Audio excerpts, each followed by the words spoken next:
So the ratio between the ages of Shravani and Shravi is 9:4 respectively, and the difference between their ages is 20. What is the present age of Shravi? So ఇక్కడ చూసినట్లయితే average age of Shravani and Shravi is 9:4. So difference అంటే ఈ ratio యొక్క difference ఎంత వచ్చింది మనకి 5. 9 - 4 5. So difference between their ages after 4 years. So after 4 years is 20. So difference between the ratios అనేది ఎన్ని సంవత్సరాలైనా కూడాను మారదు.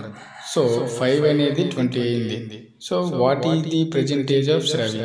సో ఇందులో మనకి శ్రావ్య ఏజ్ ఒక యూనిట్స్ ఏంటి 4. సో 4 అనేది ఎంత? సో ఇది మనకి ఇచ్చినటువంటి క్వశ్చన్. చూసుకున్నట్లయితే 9:4 అంటే 5 1 5 4 1 4 4 16 అనేది ఆన్సర్. అయితే ఇక్కడ ఆఫ్టర్ 4 years అనేది మనల్ని కన్ఫ్యూజ్ చేయడానికి ఇచ్చినటువంటి ఒక వర్డ్ అన్నమాట. సో ఇక్కడ మనం తెలుసుకోవాల్సింది ఏంటి, డిఫరెన్స్ అనేది ఎన్ని సంవత్సరాల తర్వాత ఎన్ని సంవత్సరాల ముందు అవని డిఫరెన్స్ బిట్వీన్ ది రేషియోస్ అనేది చేంజ్ అనేది అవ్వదు. సో ఈ 5 అనేది 20